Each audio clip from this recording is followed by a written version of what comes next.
Em nome do Pai, do Filho e do Espírito Santo.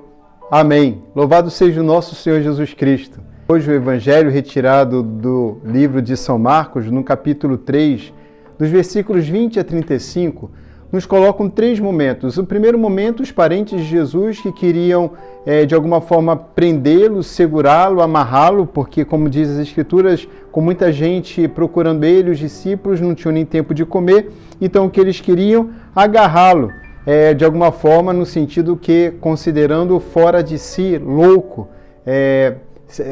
sem condições de escolher e determinar e decidir sobre sua vida.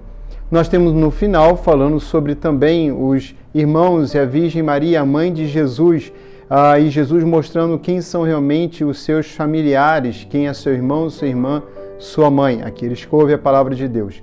Mas no meio deste evangelho, deste trecho do evangelho, nós encontramos, a partir da primeira leitura, uma dinâmica muito importante que nos mostra o grande combate que Jesus travou e o grande combate que Jesus venceu. E a segunda leitura vai nos mostrar que nós também somos chamados a continuar este grande combate. A primeira leitura vai nos colocar diante do homem, o homem que se esconde de Deus, a realidade da humanidade. Quantos, inclusive aqueles que conhecem Jesus ressuscitado, aqueles que se dirigem à igreja, que comungam, pagam o dízimo, participam da comunidade, quantas vezes não somos nós tentados a nos escondermos de Deus, nos afastarmos das coisas de Deus ou assumir uma vida sem Deus, mesmo dentro da igreja, na medida em que pecamos.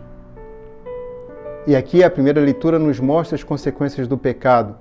O homem que se encontra tumultuado não se encontra mais a si mesmo.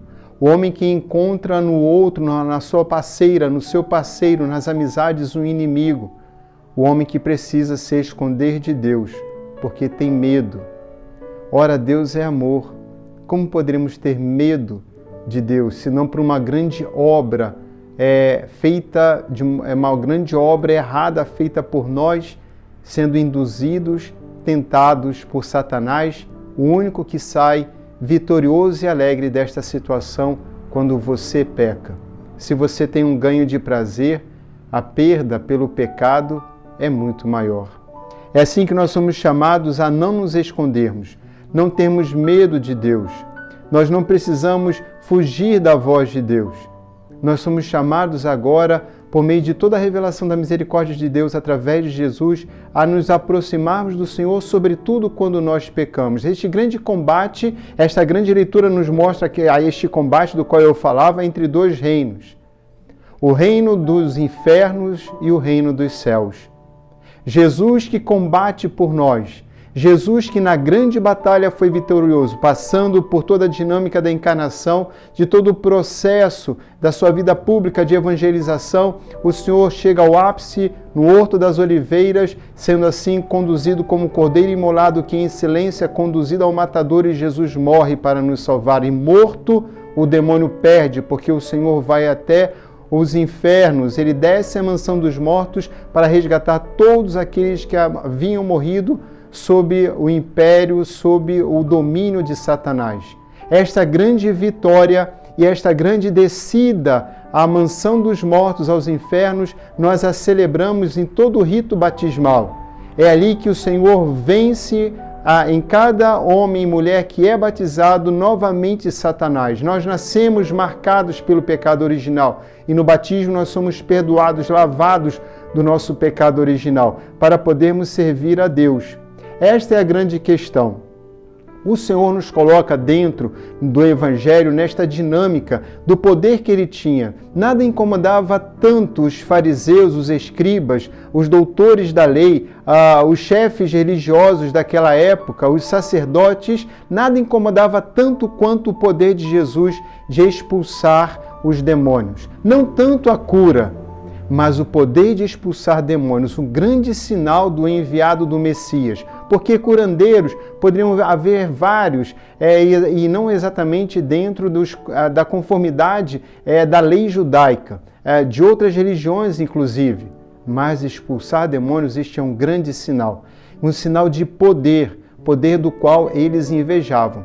Existe um seriado chamado Chosen, que mostra que, sobretudo, Nicodemos fica, e não apenas Nicodemos, mas todo o Sinédrio, fica muito espantado com o poder daquele homem que expulsava demônios. E neste seriado Chosen, mostra Jesus e Madalena, e é o grande caminho de conversão a partir da libertação de Madalena, de Nicodemos.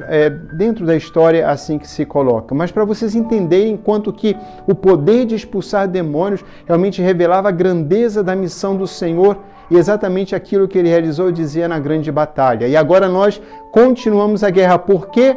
Porque o homem forte foi vencido por um homem mais forte.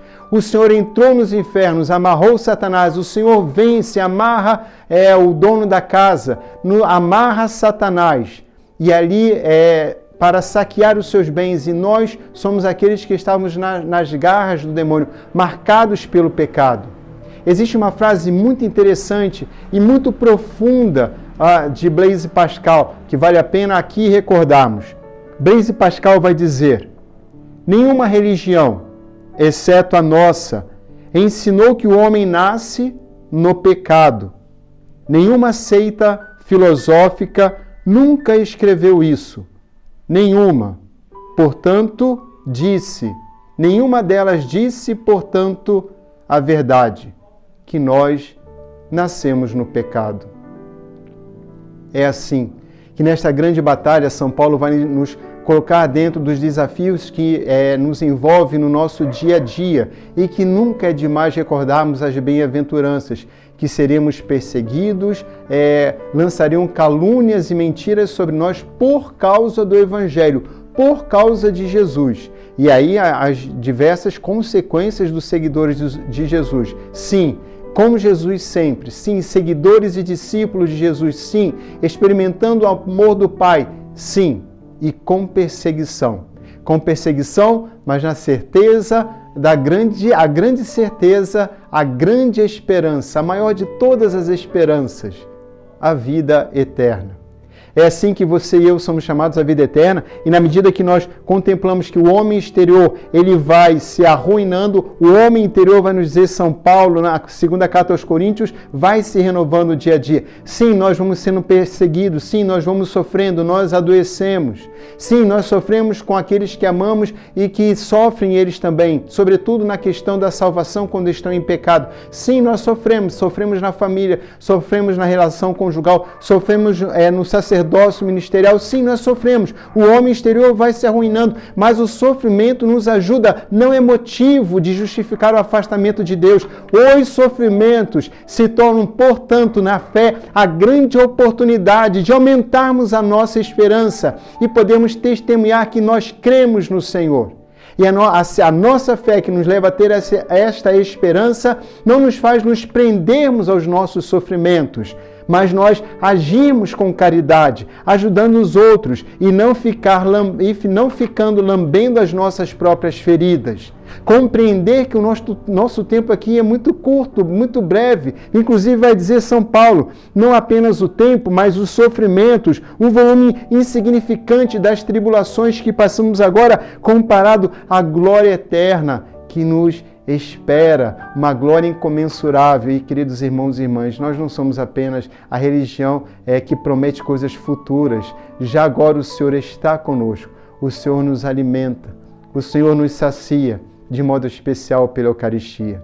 E é muito importante trazermos isto aqui, porque se é verdade que o demônio foi amarrado e expulso do nosso coração, sim, o Senhor, o homem mais forte, amarrou o homem forte em sua casa para saquear sua casa, e o Senhor nos saqueou, o Senhor nos tirou da casa de Satanás. Mas é importante estar atento e vigilante na luta constante até o fim, para que o demônio não volte a entrar em nosso coração, trazendo com ele 7 ou mais outros espíritos. E esta parte cabe a mim e a você. O grande combate espiritual que jamais cessará até a consumação dos tempos, quando o Senhor virá, ou até o momento de nossa morte e da nossa esperança e a certeza da nossa ressurreição. Mas enquanto o mundo viver, enquanto o mundo existir nesta condição, nós estaremos, ainda que na eternidade, seja na glória, seja na igreja padecente, no purgatório, todos nós estaremos orando por aqueles que lutam, como no céu, como no purgatório rezam por nós, e pelo purgatório, pelas as almas dos nossos irmãos que lá se encontram, também por eles devemos rezar. E assim a igreja se une na oração. Não estamos sozinhos. O Senhor está conosco e já nos deu a vitória. Cabe nós identificarmos e glorificarmos a Deus em tantas vitórias que nós devemos ter. E não vivemos como derrotados, mas realmente aproveitar todas as oportunidades que temos para glorificar a Deus com as vitórias que vamos alcançando dia a dia, com o nosso autodomínio, com as nossas escolhas, com a nossa determinação, com o nosso desejo sempre de fazer a vontade do Senhor e afastando-nos, voltando a fazer a vontade do Senhor, com a força e o poder do Espírito Santo e com a ajuda e o amor dos nossos irmãos de comunidade. É assim que temos a certeza que esta tenda que moramos é muito frágil, cheia de fragilidades, mas o Senhor nos reserva uma outra moradia, diz São Paulo, no céu. O Senhor esteja convosco. Abençoe-vos o Deus Todo-Poderoso, Pai, Filho e Espírito Santo. Amém. No Senhor, toda graça e redenção.